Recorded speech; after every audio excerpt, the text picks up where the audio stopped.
Bienvenue amis téléspectateurs à la matinale de ce jour. Très ravi de vous accueillir, très ravi de vous retrouver pour votre émission e-matin de ce jour.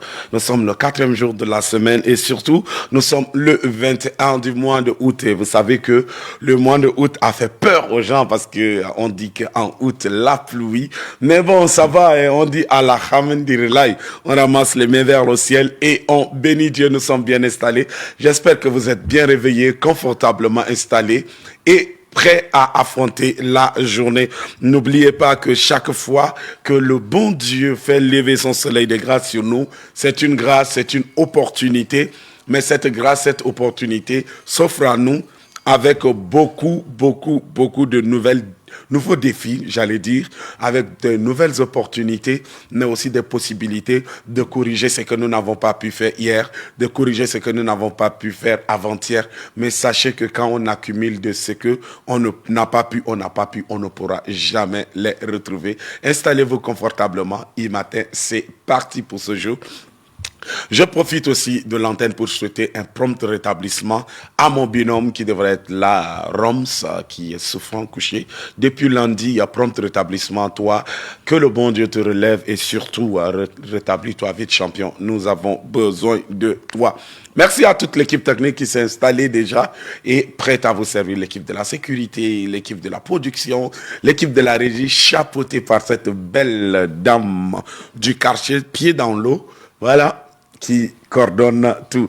Merci à Abdias derrière les caméras. Voilà, l'équipe est au complet et nous sommes partis. E-matin, aujourd'hui, nous sommes un jeudi et vous savez que le jeudi, c'est le carnet du leadership.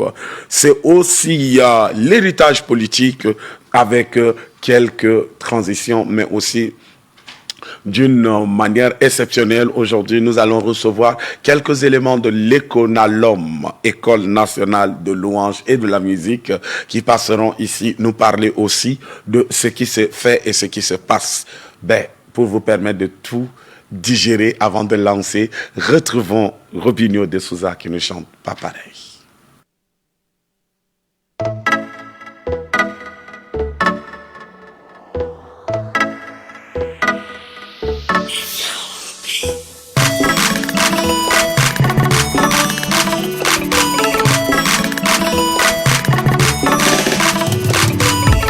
Parce que l'amour t'a déçu, que tu diras que les femmes sont pareilles.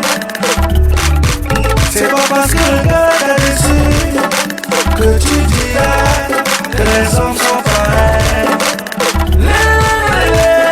Chacun a ses raisons, mais nous savons que les motos se promènent ensemble, mais tu n'as pas les mépris. Oh, chanter avec moi, les regards ne sont pas les mêmes.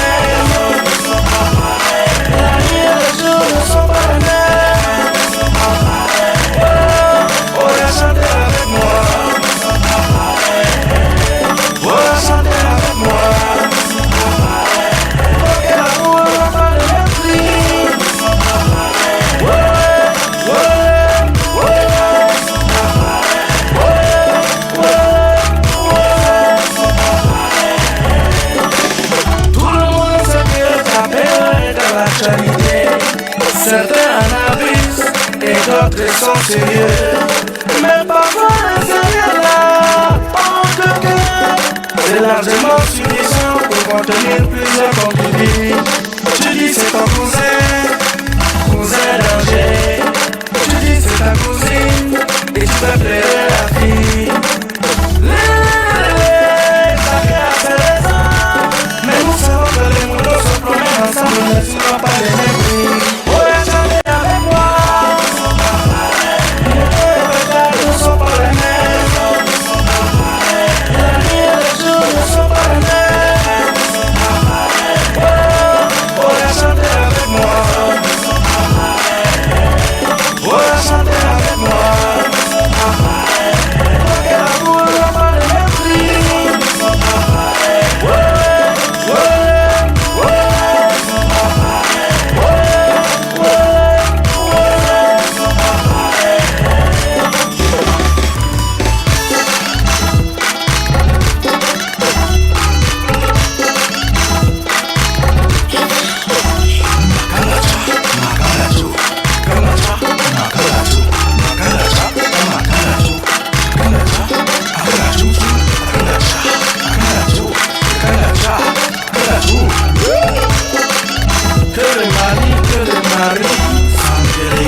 Merci au Mang Robinho de Souza, l'homme qui a un petit ventre, un ventre administratif, j'allais dire, l'homme qui a un ventre artistique, voilà, l'homme qui a un ventre artistique. Salam alek, big up à toi, et je profite aussi pour faire un big up à tous les artistes musiciens, ceux qui se tuent à la tâche pour nous produire des très belles sonorités, des très belles musiques, mais aussi de la musique de sensibilisation, comme ce dont Robinho vient de nous chanter. Ce n'est pas parce qu'une personne t'a fait quelque chose, ce n'est pas parce que tel t'a fait ça que tel aussi est comme ça. Ce n'est pas parce que la fille t'a déçu que tu diras que tous les hommes sont pareils.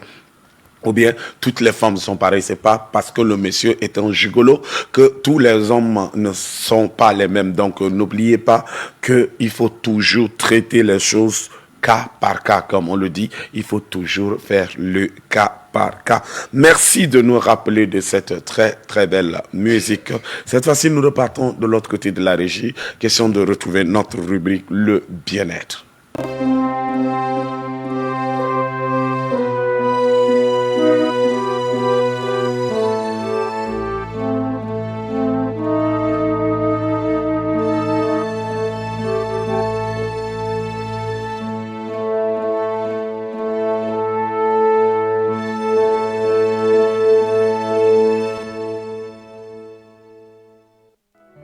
Infertilité. Dieu n'est pas gynécologue. Faites confiance et libérez-vous de l'angoisse. Écoutez ce cri du cœur qui vient des profondeurs de ma compassion pour vous. Je vous vois, je vois vos combats silencieux, vos espoirs déçus, mois après mois, cette quête qui consume. Aujourd'hui, je veux vous crier avec la force de ma conviction. L'infertilité est un diagnostic, pas une malédiction. Agissez en humain, espérez en divin. Arrêtez, je vous en supplie, de vous ronger le cœur avec les si seulement du passé. Ces erreurs anciennes, ces infections mal soignées. Oui, je sais combien d'hommes souffrent en silence de ces taux qui les hantent ne sont pas invertiques. L'utérus n'est pas un tribunal. Le sperme n'est pas un verdict. Votre valeur est une évidence, pas un diagnostic. Relâchez ce poids à la société, à nos familles, à nos proches maladroits. Je lance cet appel solennel. Assez de stigmatiser ces foyers en quête d'enfants. Assez des regards qui jugent et des questions qui blessent. Votre cœur n'est pas un laboratoire. Laissez-y battre l'espérance, pas l'obsession. Comprenez la nature de votre combat. Pour certains, le blocage est dans le corps, utérus, trompe, spermatozoïde qui peine. Pour d'autres, il est plus profond. Votre angoisse est une cage, la confiance, une clé. Peut-être votre infertilité porte-t-elle une robe mentale ou spirituelle. La science soigne ce qu'elle voit, l'âme guérit ce qu'elle croit. Ne confondez pas leur territoire. À vous, chères dames, levez la tête, cherchez la paix, soyez heureuses. Je vous le dis avec tendresse, le chemin vers la vie ne se force pas, il s'agrée. Agissez, mais laissez couler le flux, respirez. À vous, hommes courageux, je vois votre honte face aux résultats, ces infections du passé qui vous poursuivent. Votre virilité ne se mesure pas à un taux. Arrêtez de harceler le ciel. Votre angoisse obstrue plus que vous trompe. À vous tous, couple uni dans l'épreuve.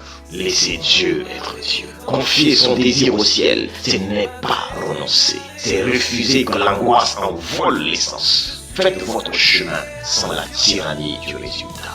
Dieu ne prescrit pas de protocole, mais il écrit des miracles dans l'inattendu. Lâchez ce que vous ne contrôlez pas. Aujourd'hui, je célèbre votre bravoure. Vous, guerriers de l'espoir, qui affrontez traitement et regard. Votre quête est sacrée, même si elle mène ailleurs. Ne laissez personne, je dis bien, personne vous dire que vous valez moins. Lâchez le passé, libérez la cage de l'angoisse. Vous êtes complet, aimé, digne, que votre lumière brille avec ou sans enfant dans vos bras, avec toute mon admiration. Soyez fiers, Dieu vous aime. Prenez soin de vous, car chaque jour est une vie.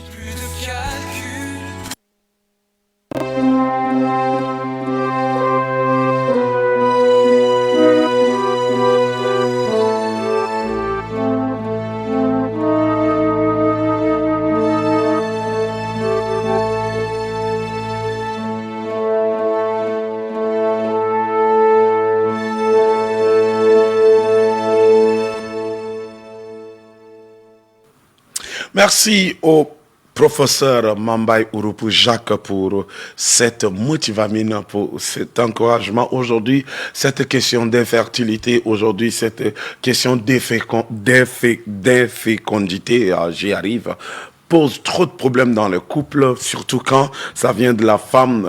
Vous allez voir qu'on le traite de tous les noms d'oiseaux. Elle n'a même pas la paix dans son propre foyer, où elle mange gratuitement chez notre fille, elle ne fout rien.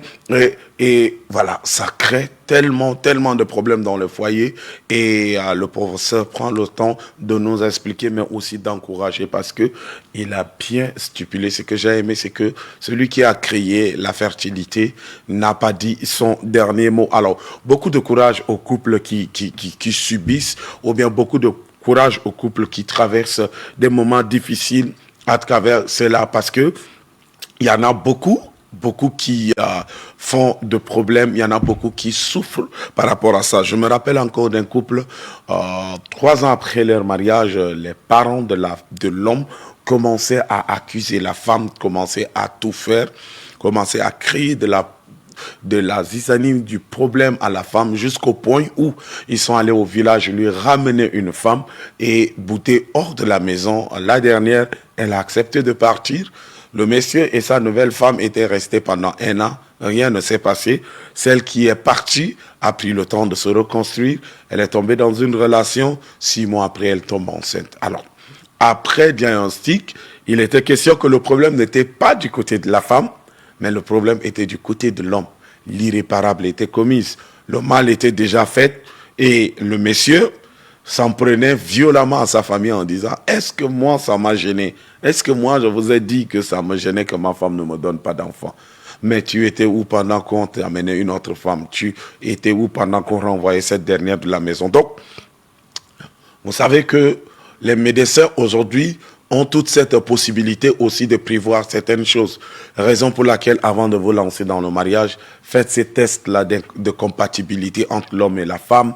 Faites ces tests-là. Faites tout ce qui est nécessaire avant de vous lancer. Ce n'est pas parce qu'elle est très belle, si je ne l'épouse pas maintenant, quelqu'un d'autre le prendra. Il est très beau, si je n'aille pas à la mairie avec lui maintenant, une autre va. Et vous vous précipitez sans voir les préliminaires, sans prendre des dispositions, sans faire des tests adéquats. Et arrivé au couple, vous vous rendez compte que peut-être le monsieur n'est pas productif, ou bien il est sexuellement malade, la dame n'est pas productive, etc. Et ça pose tellement de problèmes dans le foyer, tellement de problèmes dans le couple que nous savons que la force et la base de la société, c'est les familles. Et si les familles doivent souffrir à cause de ce stress, à cause de ce problème, je pense que la société ne sera pas équilibrée. Merci au professeur d'avoir pensé, mais surtout d'avoir eu raison de nous expliquer toutes ces choses. Merci beaucoup. J'espère que cela a fait du bien à quelqu'un. J'espère que cela est allé droit dans le cœur de quelqu'un qui est en train de subir, quelqu'un qui est en train de souffrir, quelqu'un qui est en train de passer des moments difficiles en ce moment. Alors, beaucoup de courage. Et puis, nous sommes arrivés à 7h49. C'est l'heure des informations et nous reviendrons.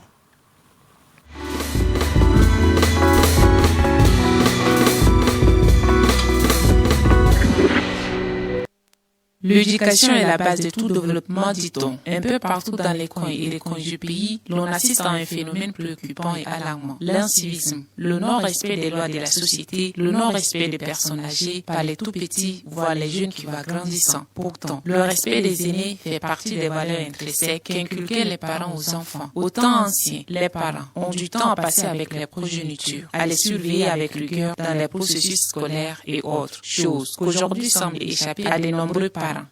Avant tout, nos parents aillent à l'école. Ils vont aller à madrasa ou dans les masjids. Ils vont demander à nos enseignants, est-ce que mon enfant là, ma fille là, est-ce qu'elle étudie bien ou non? C'est-à-dire, on ne va pas nous laisser seulement aux maîtres, aux professeurs, aux marabouts. Les parents aussi prennent leurs responsabilités. Nous, on a vécu. C'est-à-dire, quand tu fais quelque chose, ton père va aller à l'école pour demander. Si ton maître te tape, ton papa aussi te tape. Donc tu es obligé d'aller tout droit, respecter ton enseignant, respecter ton marabout est ton oustas. L'éducation de base constitue un pilier essentiel pour construire une société responsable basée sur le respect des valeurs républicaines. Un appel solennel est lancé aux parents à l'effet de prendre les responsabilités dans l'encadrement de cette couche de la population. Le week-end, il est au jardin. Les jours ordinaires, il est au carrefour. Donc ça, je fais appel à mes enfants avec leurs enfants. Il faut qu'ils soient à côté de leurs enfants. Les maîtres seuls ne suffit pas. Les parents aussi doivent rester à côté de leurs enfants. Même si tu es qui, il faut que ton enfant sache que toi tu es son père. Il faut lui donner une affection. J'ai causé avec mon papa, j'ai causé avec ma mère. Une complicité parfaite entre les parents et les enfants garantit d'avoir une société dépouillée des enfants rebelles. Et même tu vas aller au jardin, pourquoi pas aller avec tes enfants, avec ta femme? Il faut aller avec tes enfants de temps en temps. L'enfant là va rester comme ça, des fois tu viens tard, il est endormi. Le matin, lui, il part à l'école, toi tu es au boulot là. Quel temps tu vas rester à côté de ton enfant? La vraie éducation, c'est l'odeur de ton père, l'odeur de ta maman, l'odeur de ta tante. Leur affection là, c'est ça l'éducation. Pour que les enfants incarnent les valeurs républicaines, il serait important, selon Asma Kassim, que les parents consacrent un temps à ceci. En mettant l'accent sur l'éducation de base, c'est sur elle que reposent les valeurs civiques. Avant que le gouvernement ne vienne apporter sa pierre de contribution, les parents ont alors un rôle important.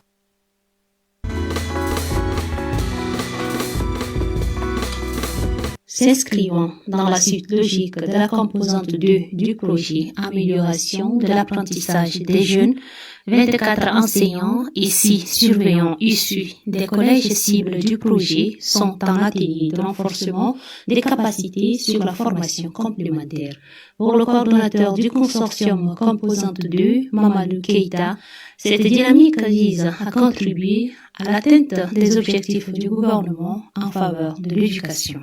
On s'inscrit dans la dynamique de contribuer à l'atteinte des résultats de l'ensemble des politiques de l'éducation du gouvernement. La présente activité s'inscrit dans le cadre du renforcement de la qualité de l'éducation au niveau de la intervention.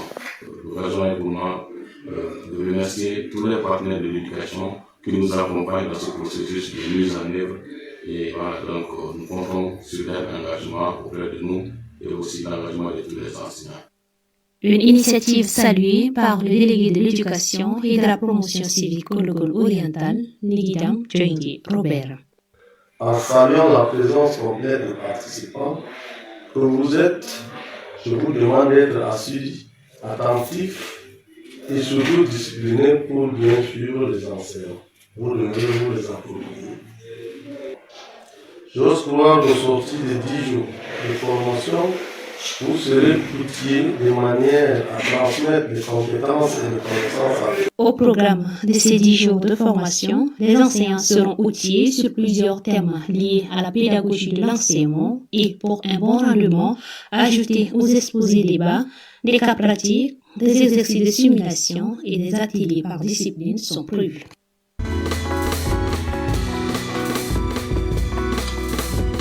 Depuis plusieurs jours, les déchets s'entassent au marché à 1000. Les détritus mêlés à des restes alimentaires polluent l'air et transforment le marché en un véritable foyer d'insalubrité. Des passants et commerçants interrogés indiquent des responsabilités partagées.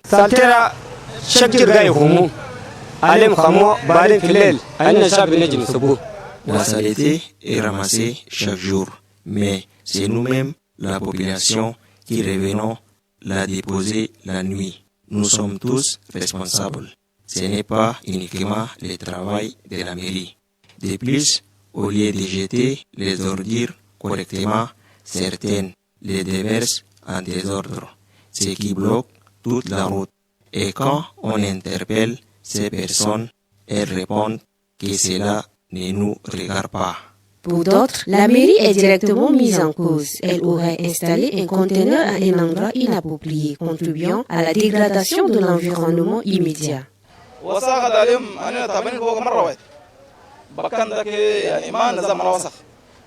Nous souffrons de cette saleté. Cet endroit n'est pas un dépotoir. L'odeur est insupportable. La mairie doit venir enlever ces conteneurs car celui n'a pas approprié pour les déposer. Cette situation ne manque pas d'inquiéter les consommateurs. Beaucoup craignent des risques pour leur santé, notamment la prolifération de maladies liées à l'insalubrité dans un contexte où l'hygiène alimentaire est primordiale. Face à ce problème qui prend de l'ampleur, les habitants du marché à Mille appellent à une réaction urgente des autorités compétentes et à un changement de comportement des commerçants. Une meilleure gestion des déchets et une prise de conscience collective apparaissent aujourd'hui comme des solutions indispensables pour rendre à ce marché toute sa vitalité.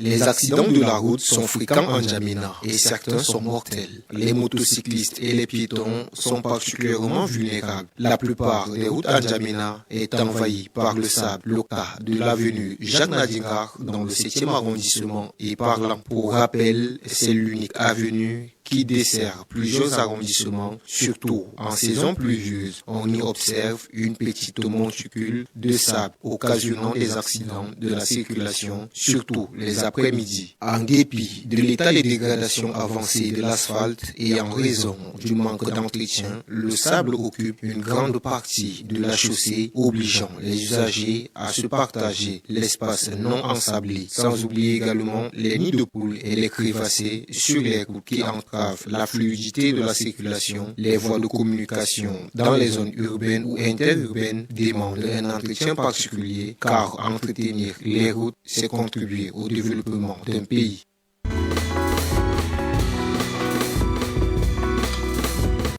Situé à environ 290 à 300 km de la ville d'N'Djamena, Mao, la capitale du Kanem, plonge ses racines dans la riche histoire du Kanem-Borno. Cette ville a évolué des carrefours caravaniers à un centre administratif colonial avant de devenir une capitale provinciale moderne, marquée par son hospitalité, sa résilience face au désert et sa culture profondément ancrée dans l'histoire sahélienne. Les habitants de Mao sont réputés pour leur résilience. Confrontés à un environnement aride, ils mettent en œuvre des techniques ingénieuses pour gérer l'eau, cultiver et prospérer dans des conditions difficiles. Cette adaptabilité nourrit des savoir-faire traditionnels qui se manifestent également dans leur accueil des visiteurs, souvent empreints de simplicité, de partage et surtout d'humilité. Lors des grandes occasions comme la Semaine nationale de l'arbre, organisée dans cette contrée, a davantage rendu la ville de Mao animée. L'on peut voir à proximité les danses traditionnelles, les caravanes de dromadaires, chants et décorations, témoignages d'un fort sens de l'hospitalité et de la communion. Cela montre combien de fois les festivals et événements locaux sont autant d'occasions de célébrer ensemble avec ouverture et générosité. La coopérative avec des ONG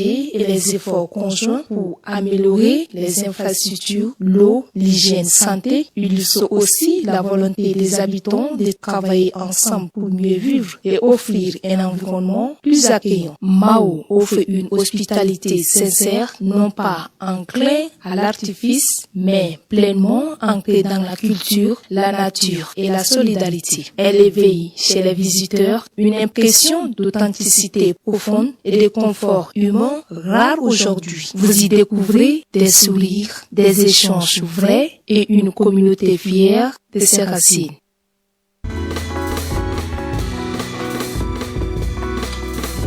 La 10e journée du Congrès des évangéliques d'Afrique francophone, tenu à Cotonou, a plongé les participants dans une réflexion profonde autour d'un axe délicat et hautement actuel, la problématique de l'homosexualité et de la polygamie. Entre méditation biblique, exposés théologiques et ateliers interculturels, cette journée a mis en lumière les tensions entre fidélité scripturaire et réalité sociétale. Le professeur Abel Girarou a inauguré la journée par une méditation sur le livre des titres au chapitre 2, appelant l'Église à proclamer la vérité biblique dans un monde en perte de repères.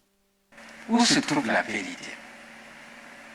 Comment nous devons exhorter, enseigner le peuple de Dieu dans un contexte de non-vérité qui ouvre la porte à plusieurs situations éthiques, morales. Et notre continent est au bord d'un naufrage éthique, ce qui est conforme à la doctrine. Alors sommes-nous prêts, non pas par nous-mêmes, mais par l'Esprit de Dieu qui est en nous et la possibilité que Dieu nous a donné de nous former. Quant au deuxième intervenant, il a exploré les textes bibliques sur l'homosexualité, soulignant la clarité de la position scripturaire tout en plaidant pour une approche pastorale empreinte de compassion. Avez-vous vu la liste de l'Apocalypse 22? Et les homosexuels, et les impudiques, et les féticheurs, tous ils sont mis ensemble. Et les menteurs. Nous devons consciemment appliquer le sang de Jésus sur nos bien-aimés homosexuels et le confirmer et leur dire que leur péché ne dépasse pas la puissance du sang de Jésus. En outre, nous devons les aider à pratiquer les disciplines spirituelles. Cette journée s'est achevée dans une atmosphère de prière et d'intercession. Les congressistes ont exprimé leur désir de voir l'Église africaine demeurer fidèle à la vérité biblique, tout en incarnant un témoignage d'amour et de transformation dans un monde en mutation.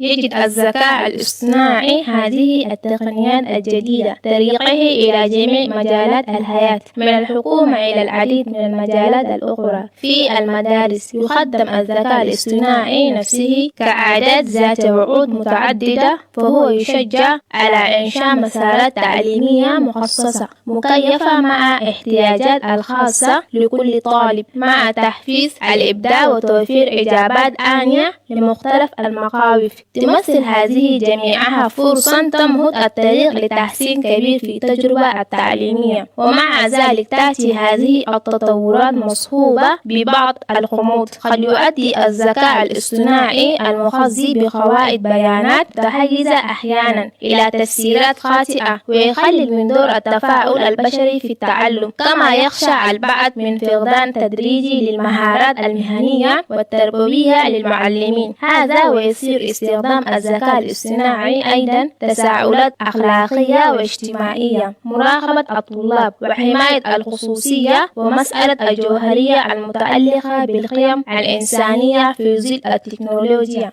يضاف إلى ذلك خلق ملحق ما زال حل الذكاء الاصطناعي محل المعلمين في نهاية المطاف، وهكذا بين العمل والخلق. يشق الذكاء الاصطناعي طريقه إلى المدارس، وبينما يفتح آفاقا تربويا جديدة، فإنه يتطلب أيضا تعاملا جماعيا في إطاره وحدوده حتى يظل التعليم فضاء إنسانيا عميقا.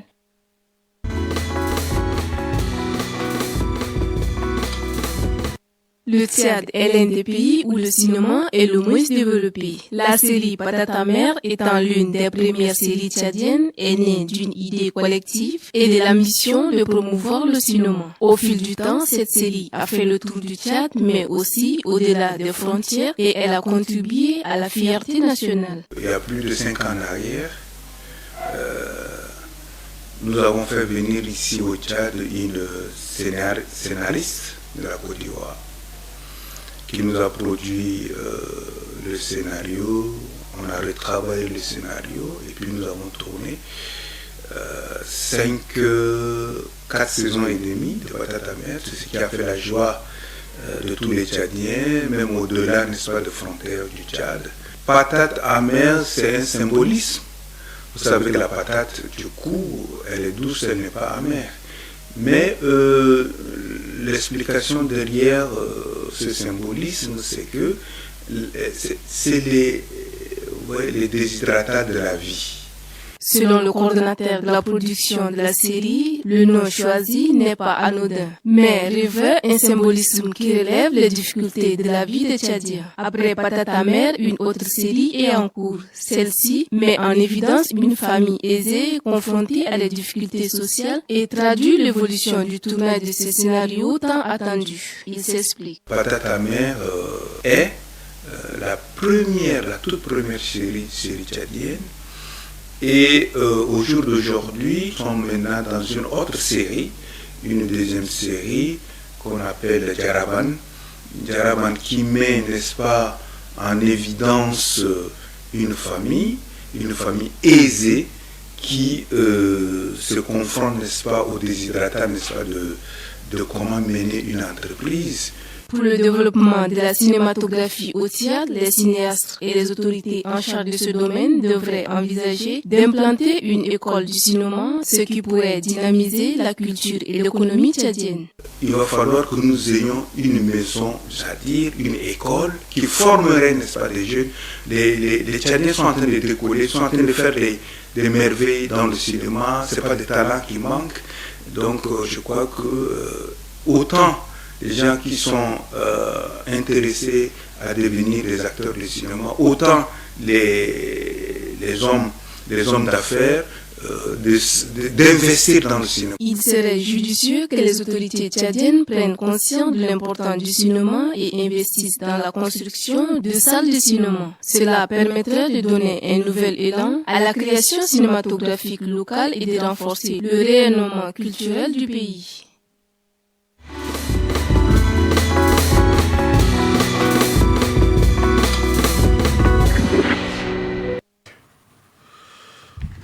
De retour sur le plateau, merci amis téléspectateurs, merci à l'équipe de la production qui nous a aidés, mais aussi à la rédaction qui a synchronisé tous ces éléments pour nous informer ici et d'ailleurs. Et nous souhaitons bon vent surtout à l'équipe cinématographique de Electron Télévision qui fait un travail remarquable pour placer le Tchad dans le monde de cinématographie et surtout les talents ne manquent pas. Le pays de Toumaï regorge tellement de talents. Merci pour cette opportunité. Cette fois-ci, nous allons prendre simplement le jingle de notre rubrique l'héritage politique et nous allons revenir simplement à présenter notre chroniqueur, j'allais dire le doyen, je ne sais plus, je vais l'appeler comment, conseiller, doyen, chroniqueur, ça va être difficile, mais je vais m'y mettre, je vais faire l'exercice. Bienvenue, monsieur Clément. Bonjour. Merci. J'espère que vous allez bien. Ben écoute, avec ce beau temps, je crois qu'il faut se dire, bon, ça va. D'accord. Alors, aujourd'hui, avec vous, vous nous amenez encore à la découverte d'un homme, d'un héritage, et nous allons revenir. Alors, juste repartir de l'autre côté de la régie, suivre l'élément.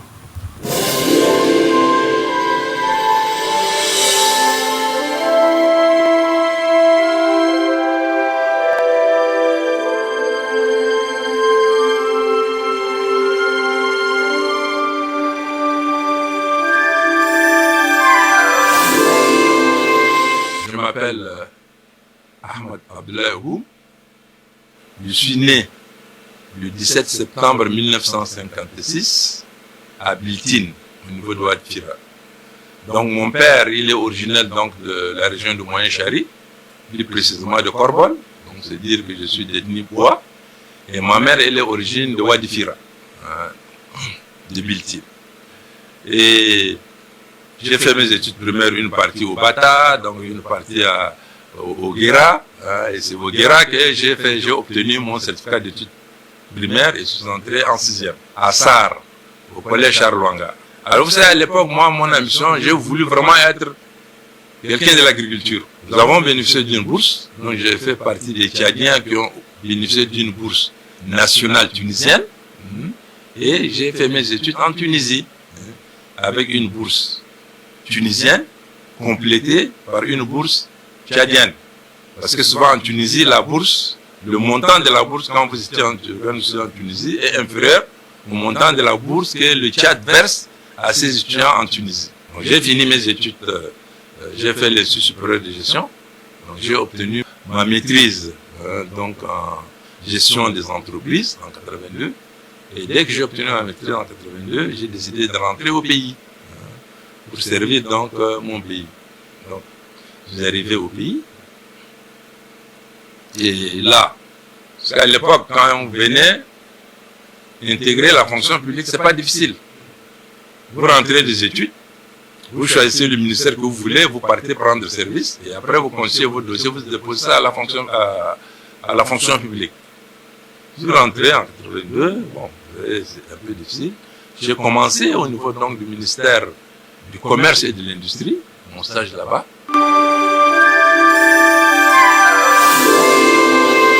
La politique, c'est l'art de gérer la société. Comment gérer la société? Contrairement à ce que les gens pensent, la politique, effectivement, être un politicien, c'est avoir l'art de gérer la société. Parce que vous le savez, elle est composée donc de plusieurs groupes ethniques, différents horizons. Il faut avoir vraiment cette capacité-là de pouvoir gérer. C'est pourquoi donc on dit que la politique, c'est la gestion de la cité.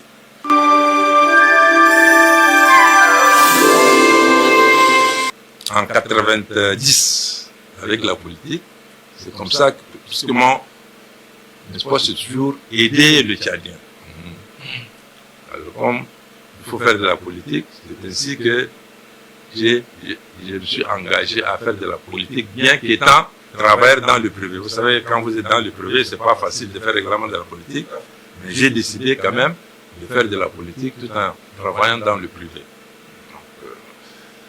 Je fais la politique, je travaille dans le privé, et c'est en 2003 que le président Déby m'a appelé pour la première fois comme son conseiller à la fonction publique extérieure. Donc maintenant, de 2003 jusqu'à maintenant 2021, j'ai évolué, j'ai été plusieurs fois conseiller du chef de l'État. J'ai été donc 3 fois au gouvernement, jusqu'à la mort donc du maréchal. Et ensuite, seulement que j'ai quitté la sphère donc de la politique, 5 mois après, et on m'a envoyé donc au niveau du Conseil national de transition. Donc, sinon, je suis présentement donc retraité civil, donc depuis 2016. Donc, ça fait presque 9 ans que je suis à la retraite sur le plan du travail.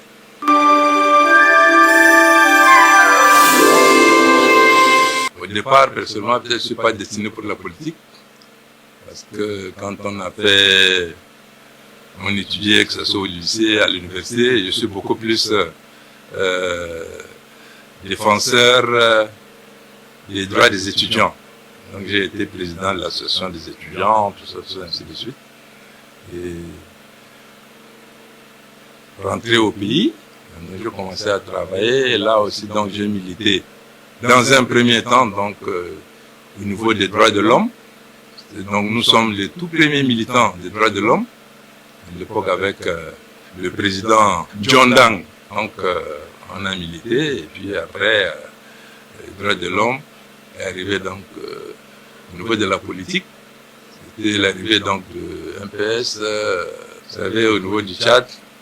Tout au début, la création des partis, c'est beaucoup plus basé sur les régions. Donc, on était à la conscience de l'UNDR. Donc, j'ai un ami qu'on a contacté, et puis c'est comme ça que j'ai vu le document. Et ensemble, on a créé l'UNDR. Et c'est comme ça que j'étais le président de l'Assemblée générale constituée de l'UNDR.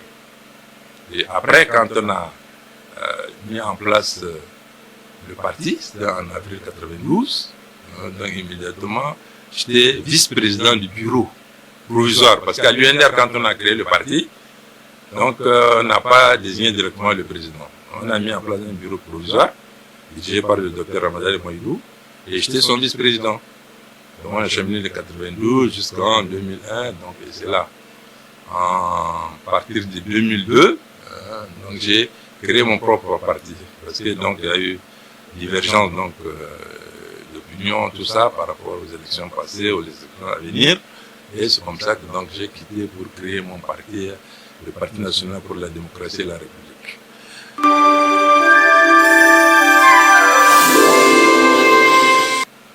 Nous, quand nous avons créé le parti, l'objectif c'est clair.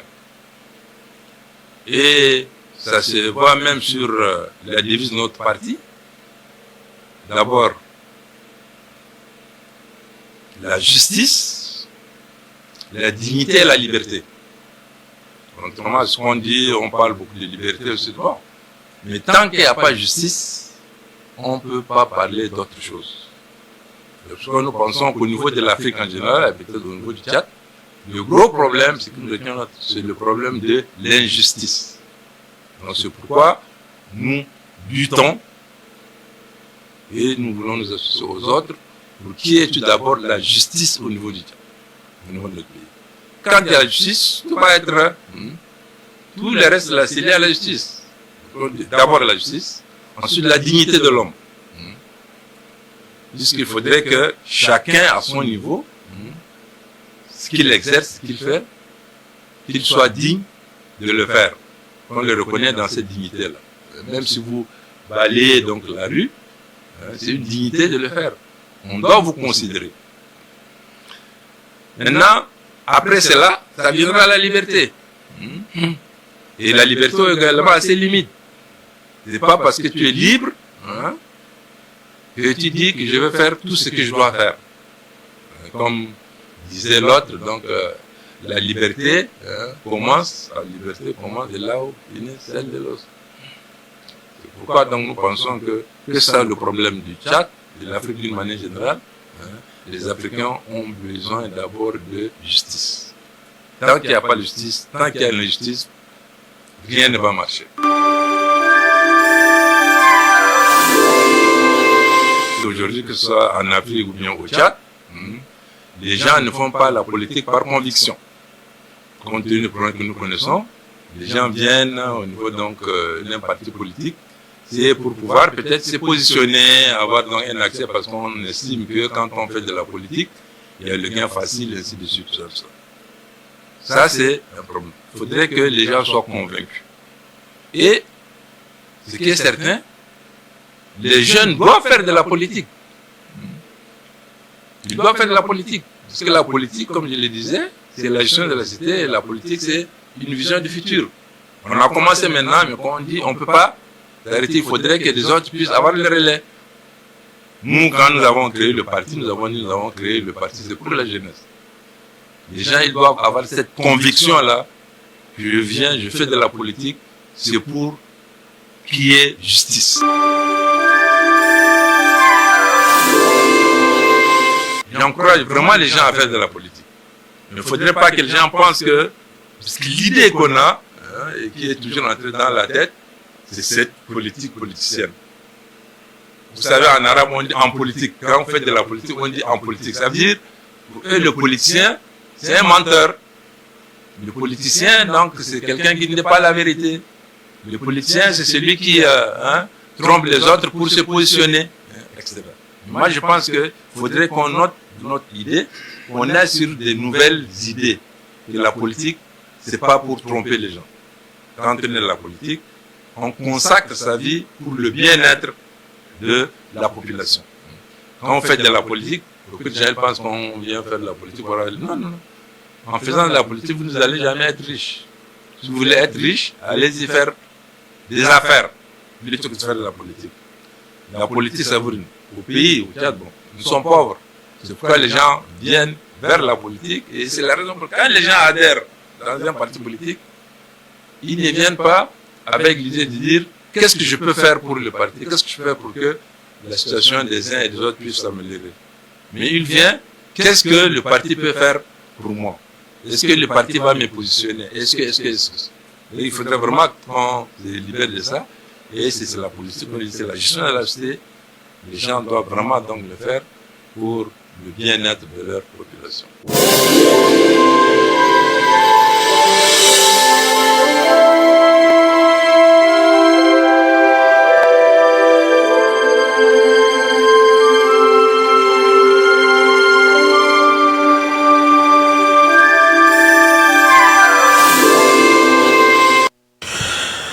Merci, Monsieur Clément, de nous avoir amené à la découverte de ce grand homme.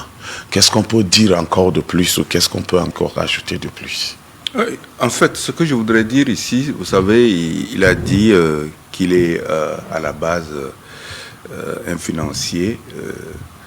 Vous savez, on dit que la politique, c'est pas tout le monde qui fait la politique. Or, la politique est une école qui accueille tout le monde. Ouais. Et on ne tient pas compte, n'est-ce pas, de votre background. La politique, c'est quand vous prenez conscience d'une situation et vous voulez, n'est-ce pas, contribuer à apporter une amélioration dans la gestion de la cité. Donc, il n'est pas dit que forcément il faut sortir d'une école Sciences Po, une école purement politique. Je me dis, est-ce qu'il y a une école qui vous soustrait, n'est-ce pas, de faire la politique? Donc, tout le monde peut faire la politique. Et si on peut faire la politique, étant donné que c'est la gestion de la cité, il faudrait à un certain moment passer la main. Oui. C'est ce qui fait que nous parlons ici de cette chronique-là. Nous avons nommé cette chronique héritage politique. Qu'est-ce qu'on peut hériter? Parce qu'en fait, je me dis qu'on vient à la politique par vague.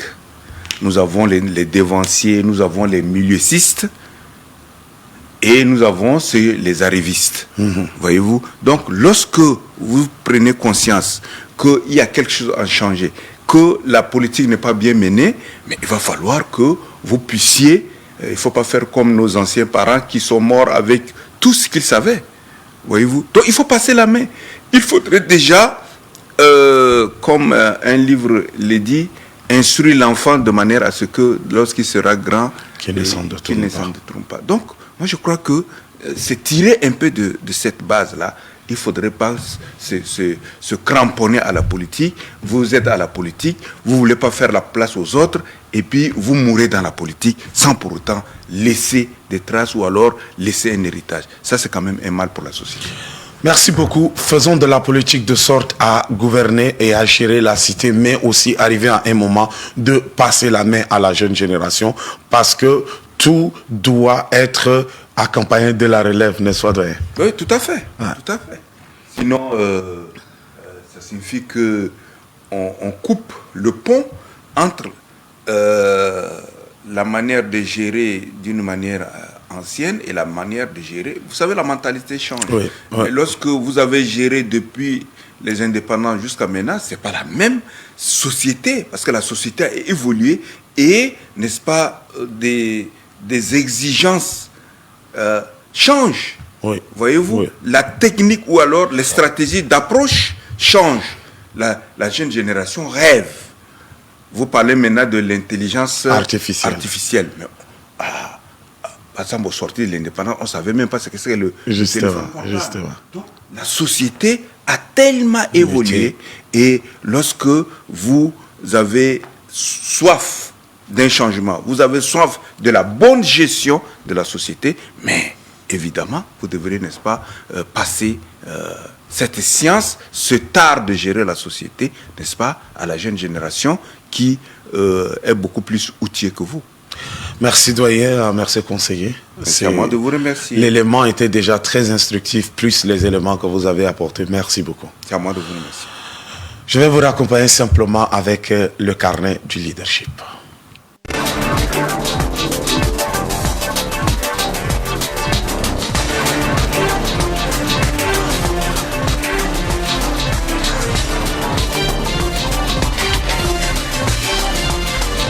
Bienvenue à l'école du leadership, chers téléspectateurs, chers élèves du leadership, chers influenceurs. Aujourd'hui, je voudrais donc une fois de plus vous partager une réflexion, un appel à motivation et à automotivation, un constat de société, mais aussi un défi de notre temps. Cette leçon s'intitule « Femme, occupe ta place ». Femme, occupe ta place. Il revient à toi, femme, de prendre conscience que tu dois occuper ta place. En effet, plusieurs de nos nations sont en transition. Plusieurs de nos nations ont traversé des crises profondes. Et dans cette transition, on met le focus sur un sujet, la refondation. Refondation, simplement refonder. Refondation, simplement reconstruire, sinon rebâtir, sinon apporter des ajustements. Pourquoi des ajustements? Parce qu'on a constaté que rien ne marche. Mais pourquoi rien ne marche? Parce que l'homme a cru que lui seul peut bâtir. Savez-vous qu'à la création, Dieu a créé l'homme mâle. Et le Créateur a observé que l'homme n'était pas complet. Après avoir fait un état des lieux, le Créateur a constaté que ce qui manquait à l'homme, c'est la femme. Et quand il a fait la femme, l'homme était tellement équilibré qu'il pouvait s'exclamer, voici, cette fois-ci, voici en ce moment, voici dans cette saison. Quand la femme est venue aux côtés de l'homme, l'homme était tellement heureux qu'il pouvait même se permettre les temps de loisirs. Il pouvait même se permettre les temps de distraction. Parce qu'avant l'apparition de la femme, l'homme était dans le jardin. Mais quand la femme était là, l'homme s'est rendu compte que son bonheur était au comble, si bien qu'il pouvait confier, sinon laisser une partie de sa responsabilité à la femme et partir. Voilà pourquoi un autre visiteur s'est pointé et a engagé une discussion complexe à la femme pour amener la femme à une situation qui aujourd'hui nous plonge malheureusement dans des crises. Mais la femme est par essence entrepreneur. La femme est par défaut entrepreneur. La femme a été conçue de façon à ce que en elle, quand elle s'engage dans un projet d'entreprise, tant qu'elle n'a pas vu le fruit, elle ne lâche pas. Au prix des douleurs, elle continue. C'est pour cela qu'une femme peut porter un enfant pendant 9 mois. Tant qu'elle n'a pas atteint les 9 mois, même si elle vomit, même si elle crache, même si elle a des pieds enflés, pour elle, la destination, ce n'est pas la fin de la douleur, mais c'est les 9 mois et voir l'enfant. Nous voulons réellement encourager la femme. Parce que dans nos sociétés, la distance entre la femme et le mâle est trop grande. Les femmes sont très de grandes entrepreneurs. Elles sont hyper équipées en termes d'ADN pour pouvoir influencer, pour pouvoir apporter le changement, pour obtenir ce qu'elles veulent. Savez-vous qu'une femme est capable d'aller prendre une grossesse avec un homme fou et de porter la grossesse jusqu'à accouchement? Savez-vous qu'une femme, malgré son handicap, est capable de porter un enfant? Savez-vous qu'une femme folle elle-même est capable de faire un enfant avec un homme qui n'est pas fou? Si nos sociétés pouvaient avoir comme actrices de la refondation les femmes, je crois que nous aurions réellement atteint l'apogée de ce que nous recherchons. Une société de bonheur. Malheureusement, les femmes elles-mêmes se combattent. Malheureusement, les femmes elles-mêmes se sous-estiment. Est-ce que je peux? Moi qui suis une femme, qu'est-ce que moi, femme comme ça? C'est elles qui le disent. Qu'est-ce qu'une femme peut faire? Moi qui vous parle, j'ai été porté par une femme. Ménagère, elle est devenue couturière, elle est devenue institutrice, elle est devenue directrice d'école. Une femme, c'est la dynamique de la révolution. Alors nous voulons encourager les femmes dans nos pays en transition. Je ne sais pas pourquoi, malgré le potentiel d'entrepreneuriat, malgré le potentiel d'influence qu'elles ont tendance à créer ce qu'on appelle des associations féminines à but non lucratif. S'asseoir, faire de la cuisine, s'asseoir, faire de la couture, mais de manière non lucrative, au lieu plutôt de le faire dans une perspective d'affaires. Je ne comprends pas pourquoi les femmes ne peuvent pas s'engager, s'investir dans les aspects de la citoyenneté de leur pays. Quand vous allez dans les arènes de la politique, elles sont peu nombreuses. Parce que sociologiquement, on dirait une femme qui fait de la politique est une prostituée. Non, ce n'est pas vrai. On peut changer la donne. Si vous êtes conscient de l'étiquette que la société vous donne. Parce que la politique, c'est la gestion de la cité. Et il n'y a pas meilleur gestionnaire de cité qu'une femme.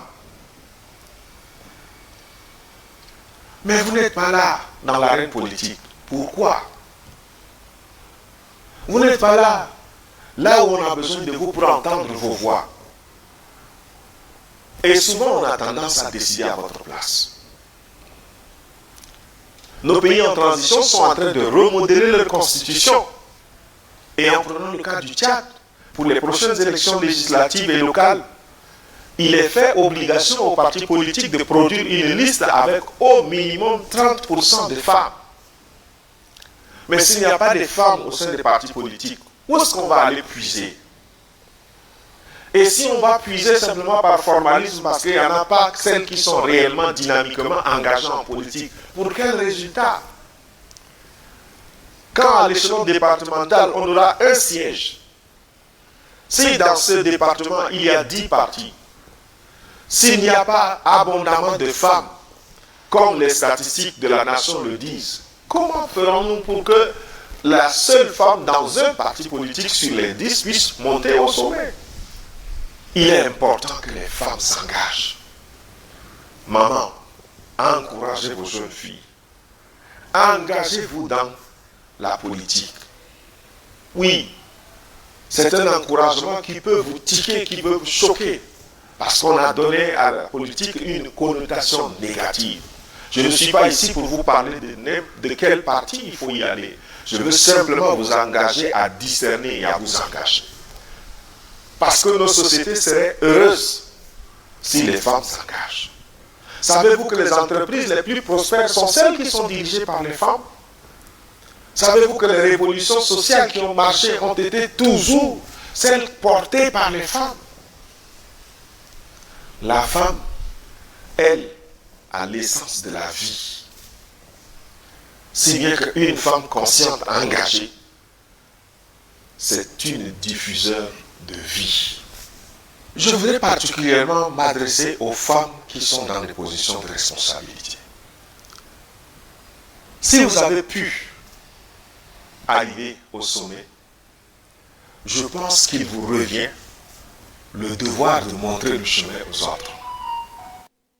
Merci, chères femmes. Si vous avez pu arriver au sommet, c'est de votre devoir de montrer le chemin aux autres. Merci au coach pour ces très bons éléments qui motivent les femmes, qui encouragent les femmes. Mais surtout, les femmes doivent prendre leurs responsabilités et prendre leur place. Faites comme Sophie Top qui dit « Femmes, prenez votre place ». Elle dit encore 30% des femmes. C'est juste insuffisant. Bonjour le plateau de la part de Pawasi Irène. Bonjour de la part de Corinne Galanga. Voilà, faites comme nos internautes qui nous suivent. Mais surtout, je vous informe qu'une femme a pris sa place et c'est une femme qui est en train de réaliser cette émission. C'est une femme qui me permet de parler. C'est une femme qui vous permet de me recevoir chez vous avec mes invités. Alors, du leader du Carnet de leadership, nous tombons dans ce qu'on appelle Econalom. Econalom, qui est un acronyme, l'École nationale de louange et de musique. Aujourd'hui, nous accueillons 2 personnes de cette école, un membre des encadreurs et puis il y a une élève de l'école qui sont là avec nous. Voilà, nous allons échanger en quelques minutes de l'évolution de l'école depuis que l'école est lancée jusqu'à aujourd'hui. Les retombées, l'évolution. Nous avons aussi l'honneur de recevoir le révérend Bindé Gabriel. Bonjour. Bonjour. Bienvenue sur la matinale d'Electron Télévision. Merci beaucoup, merci beaucoup. Vous êtes un des encadreurs, mais aussi un enseignant de l'école de louange et de la musique. Oui. Merci beaucoup, bienvenue. Merci. À ma gauche, une jeune dame, une très belle jeune dame. Bonjour madame. Bonjour. Comment allez-vous? Ça va bien. Est-ce que vous pouvez parler à votre micro? Vous rapprochez un peu du micro. Voilà. Vous allez bien? Oui. Vous pouvez vous présenter à nos téléspectateurs? Oui, moi je m'appelle Nyatar Minodi Blessing. Vous êtes élève à l'école de louange. Oui. Vous venez de quelle église? Je viens de l'église de Dieu de Moursal. L'église de Dieu de Moursal. Merci. Alors, je reviens au révérend Gabriel. Dites-nous un peu, qu'est-ce qui a motivé même l'école nationale de louange et de la musique? Merci beaucoup à la Jeff. La motivation est pour essayer de voir comment transmettre quelque chose à la génération future. Parce que Chante Uni, c'est une organisation ou bien un ministère qui a duré ici dans ce pays presque 25 ans. Ouais. Et je crois qu'il y a quelques jeunes que Chante a eu à former. Mais on a compris à ce silence pour un temps. Pour cela, Dieu a inspiré le président d'essayer de voir comment encore on peut ramener cette activité à former les jeunes qui sont là et les jeunes qui ont de talent, qui ont de dons, ils ont besoin seulement d'essayer de les motiver, d'ajouter sur ce qu'ils ont. Parce que parfois nous voyons les enfants, on pense que les enfants ont rien dans la vie. Les enfants, Dieu a déposé les dons chez les enfants et pour cela, pour aider l'enfant, il faut ajouter de bonnes choses positives sur la vie de l'enfant et comme ça, ça va beaucoup aider les enfants à continuer. Parce qu'on a compris que le relais avec les enfants dans le domaine de louange et adoration est très important. Pour cela, les chantres ont dit c'est important de lancer cette école de louange et pour la musique aussi. Et c'est la raison que nous voulons voir que ces jeunes, d'ici après 2 semaines, même d'ici dimanche, ils vont présenter certaines choses qui vont amener les parents à l'église, à ce pays, d'essayer de comprendre que les enfants que nous voyons, c'est le don que Dieu nous a donné et on peut continuer à l'utiliser. D'accord. Alors, dites-nous un peu, combien d'enfants vous avez maintenant et quelle est l'évolution même spirituelle de l'école? Au début, les enfants, selon le programme, on a dit il faut que les enfants s'arrêtent à 50 ou même moins. Nous, on a pensé même peut-être les enfants, ils ne vont même pas arriver. Aujourd'hui, on se retrouve presque 100 enfants. C'est pour dire tout l'enseignement de formation que les enfants reçoivent, c'est positif. Parce que on a dit chaque jour, il faut que les enfants se présentent on commence à 9h pile. Mais tu vois, à 7h30, 8h, les enfants sont tous là dans le cours d'électrons et à 9h pile, on commence. Et quand on commence à 9h, c'est pour finir à 17h. Et les enfants sont concentrés, sont là et le nombre augmente tous les jours. Et pour cela, mais à partir d'hier, on a dit il faut limiter. Sinon on peut avoir, et jusqu'à la semaine prochaine, on va avoir 200 enfants. Pourquoi? Parce que c'est là qui reçoit des choses, qui reçoit les enseignements de formation. Dès qu'ils rentrent à la maison, ils informent aux autres et les autres aiment bien venir pour apprendre.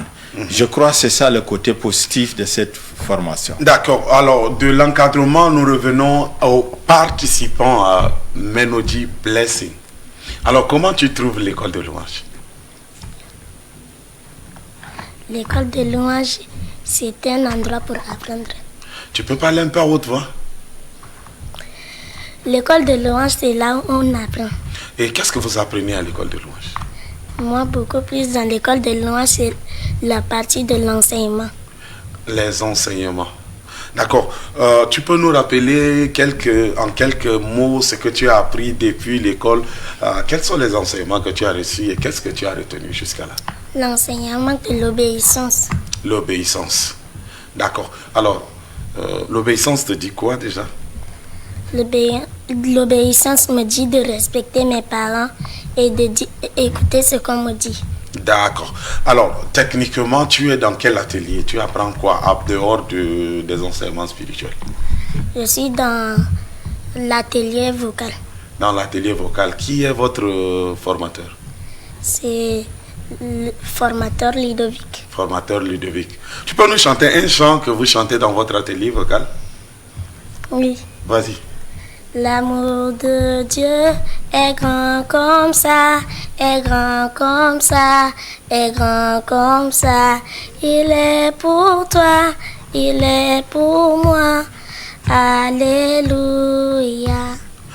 D'accord. Alors, voilà un peu le fruit de l'école de louange commencée il y a de cela pratiquement 4 jours. Alors, je reviens au révérend Gabriel. Quel est le constat que vous faites en regardant les enfants? Est-ce que vous sentez la soif d'apprendre de Dieu? La soif, qu'est-ce que vous ressentez quand vous vous retrouvez face à ces plus de 100 enfants que vous avez? Merci. Et pour moi, vraiment, depuis qu'on a commencé, je n'ai même pas envie d'aller ailleurs. Parce que j'ai vu, c'est des générations futures qui sont devant moi. Et pour cela, je suis obligé de rester à côté de ces enfants, d'apprendre d'eux. Parce qu'il y a certains enfants qui ont des dons spéciaux. Quand tu restes à côté d'eux, tu reçois des choses vraiment extraordinaires. Que parfois tu dis, est-ce qu'il y a certains langages, tu dis, est-ce qu'il y a quelqu'un qui est à côté des enfants pour leur parler, ou bien ils apprennent où? Et pour cela, ça me motive, ça m'encourage beaucoup de rester à côté de ces enfants. Et aussi, je voulais dire aux parents aussi d'essayer de vraiment donner leur temps aux enfants. C'est très important. D'accord. Alors, Blessing, quel est le conseil que tu donneras à d'autres enfants qui ne sont pas à l'école de louange? Ce que je vais donner comme conseil, c'est de toujours obéir aux parents. D'accord, toujours obéir aux parents. Maintenant, quand tu sors de l'école de louange, qu'est-ce que tu vas devenir? Tu veux devenir quoi? Chanteur, pasteur, évangéliste, tu veux devenir quoi? Je vais devenir pilote. Tu veux devenir pilote? D'accord. Je pense que, révérend Gabriel, vos retraites seront assurées. Hein? Une de vos élèves sera pilote. Donc, vous allez voyager comme vous voulez. Oui. Ok. Alors, dans la parole de Dieu, tu veux devenir quoi? Dans la parole de Dieu, je vais devenir évangéliste. Évangéliste. Waouh. Mais, pasteur Gavi, je pense que votre poste est en danger parce que vous êtes un évangéliste, ou bien c'est un transfert légal. Voilà. Alors, regarde la caméra et dis quelque chose à maman ou à papa qui te regarde, ou à tes amis, tes frères qui te regardent. Qu'est-ce que tu peux leur dire directement à travers la caméra? Bonjour. C'est tout? Bonjour et puis c'est tout. Maintenant, la dernière question que je vais te poser. L'école commence à quelle heure et ça finit à quelle heure? Ça commence à 9h. Ok. Ça finit à 17h. Et vous mangez beaucoup à l'école? Ça va aller. Pardon? Ça va aller. Ça va aller. Non, ça ne nous rassure pas. Si le côté manger, tu dis ça va aller, je vais me tourner vers révérend Gabriel. Qu'est-ce qui se cache derrière ce ça va aller? Parce que vous êtes tout le temps avec les enfants, vous pouvez mieux nous expliquer. Bon, en réalité, vous savez, les enfants à la maison, chacun veut avoir ce qu'il veut manger. Il a ses goûts, mais ici on est obligé d'imposer le goût à une seule goût à tout le monde. Peut-être c'est pour cela les enfants disent ça va aller, mais sinon ils mangent, ils boivent, ils sont contents. Et quand l'enfant dit ça va aller, peut-être c'est son goût là qu'on n'a pas pu vraiment amener à satisfaire, mais il mange quand même.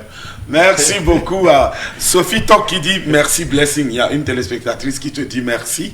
Elle dit Alléluia Hosanna. Merci Sophie Tok.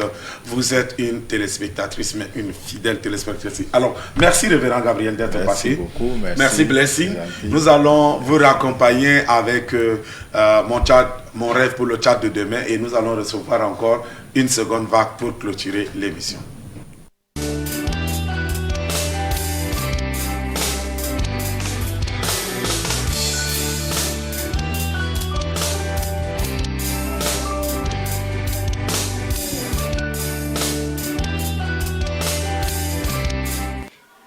Mon rêve sur le Tchad est que le Tchad puisse être comme tous les pays du monde que nous sommes en train de voir, qu'on voit des fois à la télé.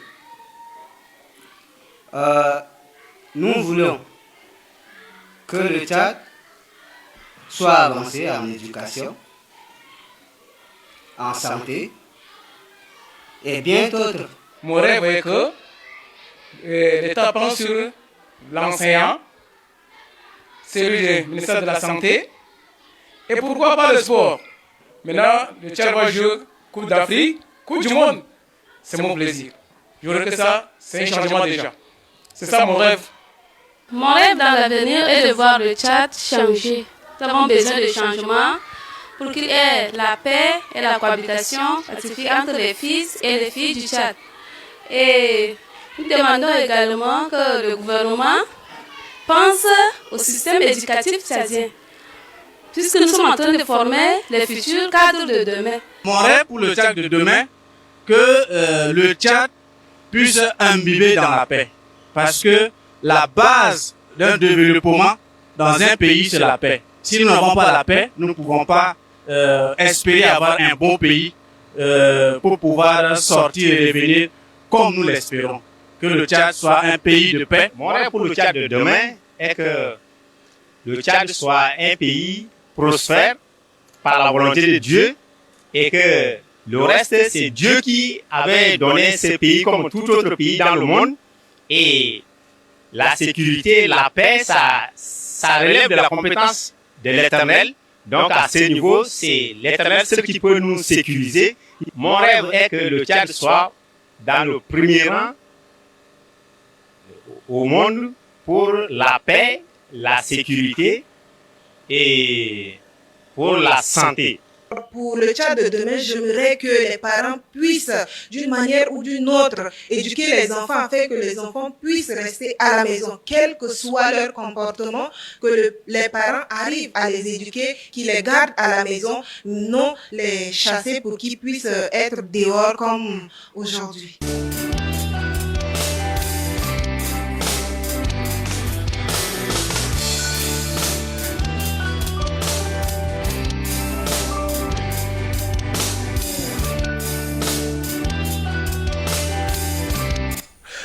Merci pour ce rêve que le Tchad soit rayonnant, que le Tchad soit merveilleux. Nous recevons une autre vague encore de nos amis qui nous viennent de l'Éconalom, l'École nationale de la louange et de la musique, pour conclure l'émission avec eux. Toujours à ma droite, toujours un des administrateurs, mais un des responsables, lui c'est M. Baté Adoré Azaria, qui est le coordonnateur technique de l'Éconalom. Bienvenue Azaria. Merci. J'espère que vous allez bien. Je vais bien. D'accord. Vous avez fait un long voyage pour nous rattraper. Un long voyage, mais ça va, je vais bien. Super. Maintenant, à ma gauche, je vais lui laisser la latitude de se présenter. Bonjour. Bonjour. Comment vas-tu? Je m'appelle Komidjera Madjiden et je suis de l'école Chapelle de Gassi numéro 12. Ok, tu es de l'école Chapelle de Gassi numéro 12. Comment tu vas? Je vais très bien. Tu es sûr que ce matin tu as pris le déjeuner? Oui. Mais tu n'as pas l'air de quelqu'un qui a pris le petit déjeuner. Ou bien ça ne t'a pas suffi? Non. Tout à l'heure on a demandé à Blessing, est-ce qu'à l'école vous mangez bien? Elle a dit ça va aller. Non, j'espère que ça va aller aussi de ton côté. Pour moi c'est super. C'est super. D'accord, merci. Merci pour cette belle introduction. Alors, Azaria, vous êtes le coordonnateur technique, vous supervisez tout ce qui est formation technique, les formateurs, les ateliers. Alors, Azaria, quels peuvent être les débouchés techniques peut-être après l'école, étant donné que l'école ne dure que 2 semaines? Les enfants sont formés, les enfants sont initiés, les enfants prennent goût en ce qui concerne la louange, en ce qui concerne ta passion. Malheureusement, et que nous apprenons aussi à chanter, à apprendre des chants d'adoration, de louange. Et comme je l'ai dit, on apprend aussi les ateliers pour le piano, la guitare et aussi d'autres instruments. D'accord. J'avais reçu avant toi le révérend pasteur Gabriel, qui était un des formateurs de la parole de Dieu. Alors, quels sont les enseignements qui t'ont marqué à l'école, dans la parole de Dieu? Les enseignements qui m'ont marqué à l'école, c'est l'enseignement du pasteur des réseaux sociaux. Pasteur Jacques. Le pasteur Jacques. D'accord. Qu'est-ce que tu as retenu? J'ai retenu que les réseaux sociaux ne sont pas bons pour les enfants, ne sont pas bons pour leur organisme qui se développe. Merci Eden. Alors Azaria, quelle est la fusion que vous faites entre la technique et le spirituel à l'école? Instruire l'enfant selon la voie qu'il doit suivre. Et quand il sera grand, il ne s'en détournera pas.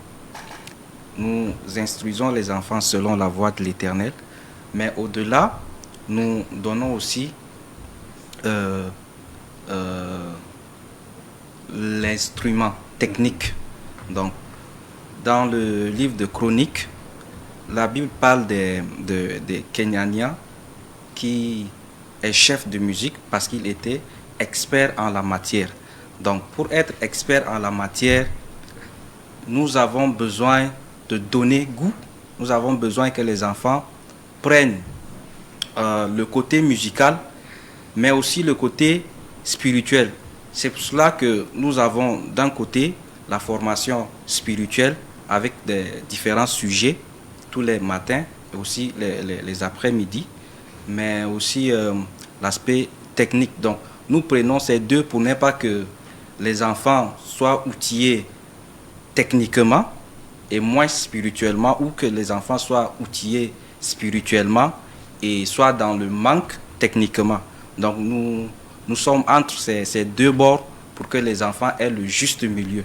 Donc, voilà un peu. Merci beaucoup pour le travail que vous faites au milieu des enfants et surtout ce que vous vous engagez à investir. Je poserai peut-être une dernière question. Avez-vous un financement pour tenir cette école avec 100 enfants? Nous n'avons pas de financement. Nous faisons avec les moyens de bord. Nous n'avons pas de financement. D'accord. Je pose la dernière question à Eden. Eden, vous mangez bien à l'école? Oui, très bien même. D'accord. Après, je vais faire un micro-trottoir de poser la même question à tout le monde.